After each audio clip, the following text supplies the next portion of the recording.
We really need sustainable behavior by enterprises because unsustainable behavior is also a financial risk. What I think is, as we have seen during the last years, that pure voluntary standards are not enough to really move the needle on corporate sustainability. We definitely need legal regulation.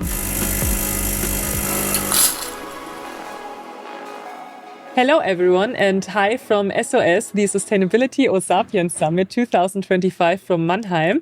Today we are recording live here our Beyond Compliance podcast with Dieter Overath, and we have a special guest here, Anne-Christine Mittwoch from Graf von Westphalen, right? It's a law counsel firm. Anne, great that you are here today. Can you shortly describe what you are doing, what your research is about, and give a short introduction? Yeah, thank you, dear Julia. Thanks for having me. Happy to be here. Yes, as you said, I am an off counsel at Graf von Westphalen, which is a major law firm based in Germany. And there I am a member of the green trade team, meaning that we're dealing with everything that you can qualify as being relevant for sustainable trade. So it is company law, but also contract law. It also covers different topics of public law and, of course, all the legal acts of the European Union that are now so relevant. And besides, I'm also a professor of private law, European and international business law at the Martin Luther University of Halle-Wittenberg. So because you asked about my research topics, I try to make it quick here. I'm focusing mainly on company law, but also the law of the financial markets, and therefore dealing with sustainable finance, corporate sustainability, and also a lot of international and European law that's going on right now. And as we all know, that's a lot. Yeah, definitely. Absolutely. And I mean, this is the right place where we are, right? Because international law, especially from the European Union, is what we are talking about here at SOS. It's all about regulations. Can you maybe point out how these regulations changed the corporate law in the last years? I mean, we had a lot of new regulations, a lot of regulations that were delayed, but then maybe came back. What did change? Maybe what did the companies say? What is your experience in that? Yes, I think what we are observing or have been observing during the last years are really structural changes of the corporate landscape in Europe and the member states. And the European Commission has started out the sustainability challenges by mainly dealing with information duties. So there was not so much legal obligations that were imposed on corporations from the beginning, but it was all put on the market. So if investors and consumers had enough information on companies, they then would, so the assumption of the Commission, they then would support sustainable companies. And this is a plan that has, of course, many advantages and disadvantages. But during the recent years, we have observed that this process is now being shifting more towards real core corporate law. So what we have seen, especially with regards to the CSDDD, the Corporate Sustainability Due Diligence Directive, is that the Commission has tried there to really go to the heart of company law and alter the purpose of companies. So to have to insert a regulation that obligates corporate directors to take sustainability aspects into account. So this would have been really a pivotal change, a paradigm shift, you could actually say, of corporate law in a way. As we all know, is that this proposal has not been politically accepted. However, what we can see, if we try to boil it together, is that we have a shift from mere information duties to real legal obligations to act. And this touches corporate law in its very basics. Understood. Well, that's a lot, actually. And it sounds really complicated, to be honest, right? But for sure, it's really an honor to have you here, actually, today, because you're the expert, right, when it comes to corporate law. My question now to you, Dieter. Now we heard a lot about the theory about corporate law and all the changes. What is your experience? Did you, or are you wishing that maybe some of these corporate laws would already exist in your time when you were founding Fairtrade Germany? 30 years ago, that was not a topic. Even sustainability was a topic just for some people of the CSR department. But for me, it's really interesting because the background of all the regulation was that things are going wrong. We have violations of human rights, we have child labor, and also things are going wrong in the environment. And that is something where we all want to come to a better level. And that is, for me, is it more a question of law to solve these problems? And what happens if we all know the famous risk map? And if it's green, everything is okay, and it can go on.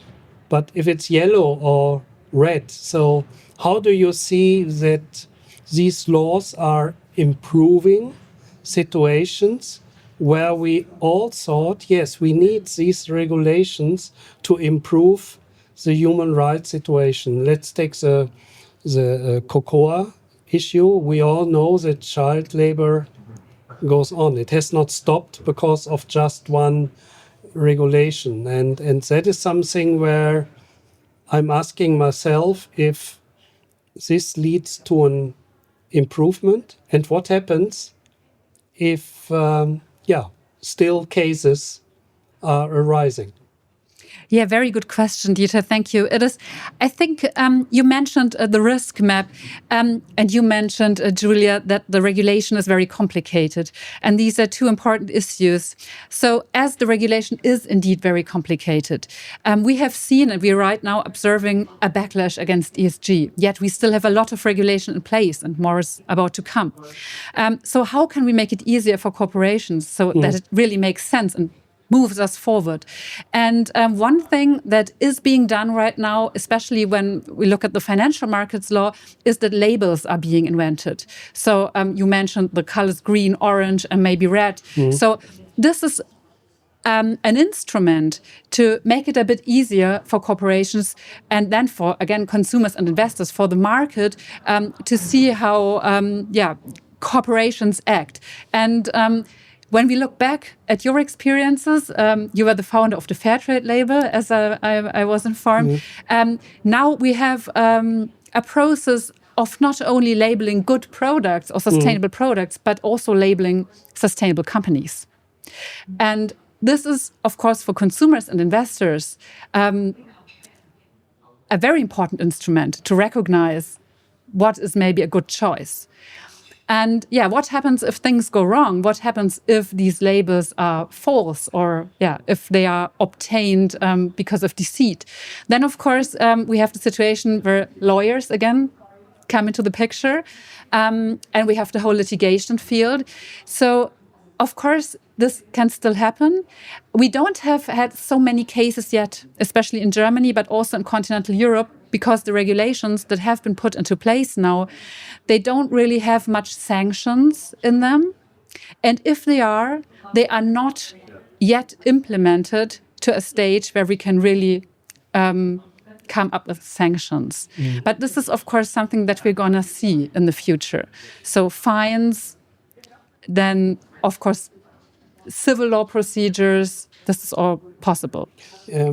Maybe when you have a look to the whole supply chain, and you mentioned it's not about the product, it's about the performance of a company. And let's take the example of child labor in cocoa, where we all know that an importer, an exporter, a trader, a retailer, and the brand whose name is on the chocolate or whatever. And for me, it gets a bit complicated when we discover cases who at the end, within quite long supply chains, has a responsibility. And my impression sometimes is that the game is starting to pass responsibility to the next part of the supply chain, who is, let's say, closer to the victim or to what happens. And that is something,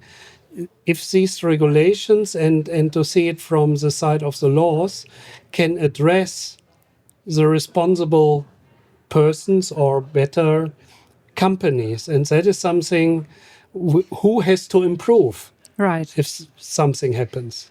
Thanks. This is a very good question because we're observing responsibility being assigned to consumers and assigned maybe to NGOs that help potential victims of human rights violations to fight against the corporations that are violating them. And who should be responsible in the end? Shouldn't it be the corporations? So the supply chains are a very good example in this respect because the CSDDD, the Corporate Sustainability Due Diligence Directive, has actually many legal instruments that help in that respect because the supply chain is being considered to be the whole chain of activity of a corporation. And what we're observing now with the omnibus proposals, with the backlash against ESG, is that this broad notion of a supply chain is being reduced just to one tier. So that means each corporation is responsible only for their own business actions and for that of their one tier, so their first tier supplier. Then we would leave out the whole rest of the supply chain.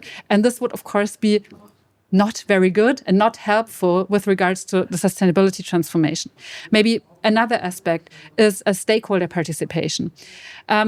What we can also observe regarding corporations is that corporate decision-making is not longer possible in a black box room behind closed doors. Shareholders or stakeholders, besides others like shareholders, have to be involved. And this is also something that the CSDDD brings about. And that has, in my point of view, not gained full or enough attention because this is a powerful tool. We have in Article 13 of the CSDDD an obligation to really hear out stakeholders, to bring in stakeholders for the whole process of due diligence in the supply chains. Meaning also that we would hear potential farmers or smallholders in African countries on the cocoa farm, for example, with regards to the decision-making of the European mother company. This is something that is also being tackled in the omnibus regulation by reducing the scope of the relevant stakeholders. But it is something very interesting. This February, I was at a conference in Nairobi and talked to the people there and to smallholder and small businesses. And this is the instrument, the stakeholder participation, that could really move the needle. Yet it is now being discussed, and maybe we will see in 1 year that the stakeholders that are relevant in that respect are narrowed to basically the employees of the corporations in Europe. So this is something that we will closely observe and that we're interested about. Yeah, it's an interesting question because we all know with a law or regulations, the problem doesn't disappear automatically. And I'm really glad that you mentioned that only a stakeholder-driven initiative can improve things because when the brand itself doesn't feel responsible, when the first mile says there's so much price pressure on us that child labor is, let's say, one outcome of the bottleneck, then of course we will not solve the problem just with a new regulation here in Europe or wherever. And that is something where your message that stakeholder view and looking all together to a problem and finding solutions is, let's say, the main tool. Because what we have seen here in the conference that the Global South is not very present in the whole discussion. They feel the pressure, but they have really no tools in their hands. Yeah, absolutely right. I mean, we have to see the process as a real multi-stakeholder approach. Of course, consumers can do something for sustainability. Of course, states are obliged to implement the international contracts. And of course, the legislators of the European Union and of member states are responsible. But it's also companies. Yeah. And companies make a big impact. So they all have to move or to work together in order to really move the needle. And then I think that even the best legal acts and laws are not really useful if corporations don't really stick to them, maybe even go beyond and take on the idea of sustainability and really implement this in their strategy, in their corporate strategy. That is important. I would like to follow up on that nice statement you just gave us. Would you say, in all, that these European regulations are a burden for most of the companies, or can be a chance for them? How would you describe this? This is a very good question that I'm being asked very often, of course. And I'm always also interested in hearing an answer by the corporations themselves, even here today and tomorrow. I think the view on that is very differentiated at the moment. Yeah? So of course it is a chance. I think we can all agree on that. But we can also see many, many companies that consider it as a burden. Why? Because they often have a kind of tick-the-box mentality. So we have to obey the laws, tick the boxes, and then we're all set. The companies that embrace the legal rules, they are probably going beyond that even today. So it is, again, the mindset. So what I think is, as we have seen during the last years, that pure voluntary standards are not enough to really move the needle on corporate sustainability. We definitely need legal regulation, even if it is considered as a burden to some extent. It won't go without it. But I think the fact that it is a chance for businesses is definitely to be emphasized very much. So it's definitely a chance. And Absolutely. maybe one last aspect on that. We really need sustainable behavior by enterprises, because unsustainable behavior is also a financial risk. And if we want to talk about profit maximization and financial stability, then we also need to talk about sustainability. Because if we act unsustainably, if we continue with business as usual, this will be very, very expensive in the future. The transformation is expensive. It does not get cheaper. So yeah, I think it is a big chance. Absolutely. That's great to hear. What are your thoughts about this, Dieter? Do you also think that these are now chances for companies?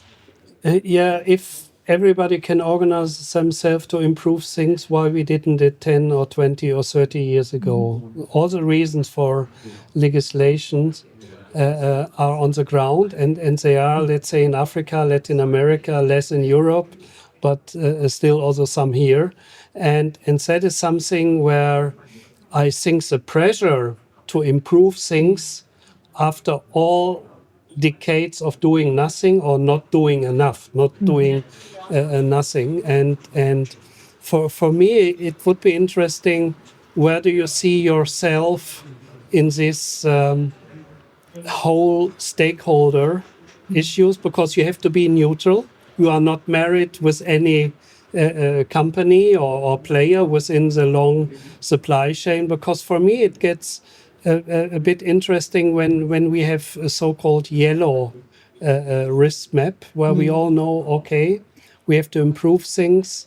And of course, the penalty at the end is one really tool. The German law, I think it's up to 2% of the sales volume, which would be quite a lot. But for me, there's no outcome at all. So it's still a question if it's a really weapon threats. But the question is, what happens when things are not going well? Which is, let's say, more normal as everything goes well. And where do you see yourself in this in-between, let's say? Yeah, right. This is difficult to answer. I mean, firstly, as an academic, I try to work on the best solution within the legal landscape. And the same as an off-counsel at Graf und Westphalen, where we, of course, have to help clients to solve their legal issues. And we have great legal uncertainty at the moment. So a lot of questions to be answered. So what we try is to analyze and observe the legal landscape that is now emerging and that has already emerged so far. And we try to improve the solutions that are already there. Because what we have to deal with are a lot of incoherencies, because we have a lot of silo thinking regarding the sustainability transformations. So on the one hand, we have the financial markets. So we have all these financial people, they do financial law. They do like this or this. I mean, we have great dynamics on the financial markets. So yeah, we have a great push towards sustainability there. Then we have corporate. And of course, corporate is never separated completely from financial markets, but there's another way of thinking. So we have a silo there. Then we have the whole contract law. And then we have all the human rights law, which is public law. So in the legal landscape, in the legal world, we have civil law and public law. So we separate this. So people that do human law or human rights law, they really usually don't talk with financial people. So this is something we really have to work on. And this is something where I see myself in, and also our law firm, that we try to improve this. We try to get rid of the silos, make the legal landscape more coherent, make it easier for corporations to follow up, because we don't have sustainability departments in every enterprise, obviously. Even in small, medium enterprise, this is hard. For them, it's even more expensive. So there are different departments of enterprises that deal with different things that all are connected to sustainability. And we try to help there and make the processes more efficient. And when things don't work out, then we have legally at the moment, we actually rely very heavily on the market mechanisms. Like I already said before, we rely on consumer choices and investors' choices. We rely to a large extent on reputational effects. We don't impose that many fines. We have in the German Supply Chain Act, we have the possibility to impose fines, as you just said, up to 2% of the net turnover. However, that has never been imposed. So that has never been really effectively used. So the real heavy sanctions they are not that much in the picture. It's more that we rely on market effects. This is what we see the most. This does not mean that this won't change in the future. So the CSDDD also uses the instrument of fees. But it is really the market and the reputational effects that at the moment play the biggest role. So to sum it up, we actually would need more sanctions, right? It would make sense to be maybe more consequent, right? Yeah, I mean, probably it would really be useful if we have victims of human rights violations. If there are victims of violations of environmental law, they are still to compensate, they are, of course. So whenever this is the case, then it would be wise, I think, to have compensation for them, to compensate their damages. And this is something that the CSDDD would allow. But right now, the omnibus proposals want to remove that instrument from the legal act, meaning that we strip the potential victims of human rights violations, of environmental damages, of their compensation. And the compensation, when we, for example, look at the Kick case, which was the famous German case, the company Kick and the fire in the supply firm in Pakistan, had the first legal lawsuit in Germany about that. We observed that the fine or the compensation that they sued for was not high. That's true. It was about 15,000 euros, so nothing for Kick. So a fine, a percentage of the net turnover would be that much higher. On the one hand, this means everything for victims. So this is something that, like from the victim perspective, would be very important to have. And then on the other hand, for the corporation perspective, I don't think that they have to fear a real tsunami of legal lawsuits coming up on them. Yeah, so that's totally true. This is something I would strongly, argue for and advise. So on the one hand, more sanctions, right? But on the other hand, as maybe a goal for working better together, you also mentioned collaboration. Maybe I would like to hear one last tip from both of you, right? What would be your suggestion for companies working on these regulations? Your topic or your point of view is like more from the legal perspective. What are your wishes in order to make these sanctions, what we were talking about, actually real? Do you have any ideas, or what would you apply for? Let's call it that way, maybe. Yeah, I mean, we don't, like, as lawyers, we want to avoid sanctions. Yeah, Yeah. we want companies to Sure. behave sustainably. Yeah. I think there's the notion that lawyers come in when there's a real problem, but we can also advise, like from the start, and help corporations develop their sustainability strategy, help them to follow up on the different legal acts that are out there, and they are, I mean, indeed, they are complicated. Let's face it. Yeah? So we can help there. And I think, we don't maybe, or we shouldn't maybe focus too much on the sanctions as the great fear being upon us, the sword of Damocles, but more on the chance, as you suggested earlier, and try to implement the acts that are out there, the must-dos, so to speak, and then even think about the can-dos. Yeah? What can I do when I go beyond compliance? Yeah? So I think this would be a good idea. And I'm happy to help from an academic point of view and by advising at Grafenwestfalen. Thank you so much, Anne-Christine. Dieter, one last advice from your side. What would you advise companies to do? Yeah, I'm still in the cocoa case, and still we all know there are around 700,000 or 800,000 children working in the cocoa sector in Ivory Coast and Ghana. There was just 1 week ago another reportage, and you find these children. And that is, for me, a bit the black box. We all know the income situation of the people there, of the parents, is one reason that children do this work and they don't go to school. And that is something where we are in an in-between area where price pressure is one of the reasons who still supports in a negative way child labor, and that every company in the supply chain has a certain responsibility. But okay, you can't judge Cargill, you can't judge Callebaut, you can't judge Ferrero or whoever has a role in this supply chain. And that is something where the solution is, let's say, in the stakeholder. And when you go into detail into certain problems like child labor, it gets complicated.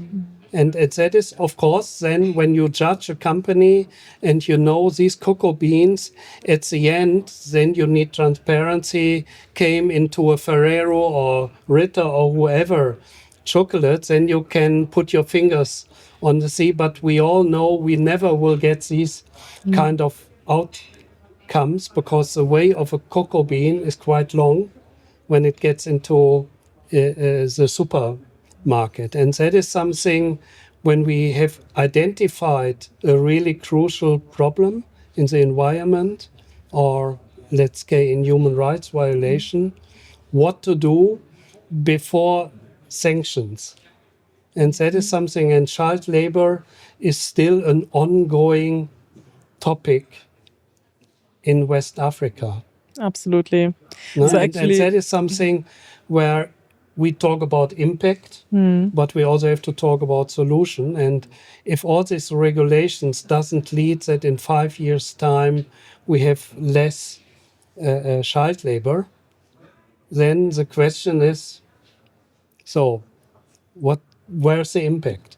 Absolutely. So actually we need more transparency as well. I'm impact-driven and looking to the first mile, and the question of pricing, pressure, and income is not a violation of regulation, but it's, let's say, something which supports, at the end, supports in a negative way these things. And that is something, where is this addressed? And it's not a question of lawyer, I know, but I'm happy that you see your role not only when something went wrong, that you see your role, let's say, that less things are going wrong, but this, what I explained with child labor is one topic where probably it's not only a legal one. Absolutely. Thanks a lot for your advice, both of you, for being here at SOS. I would say let's collaborate, right, and work more on transparency. That's the overall message here. Great. Definitely, right? So I guess we are on the right place here in Mannheim at SOS. So thanks to both of you. And if you guys would like to collaborate with us, then meet us at OSA Peers. This is our international and global network where all of us can collaborate.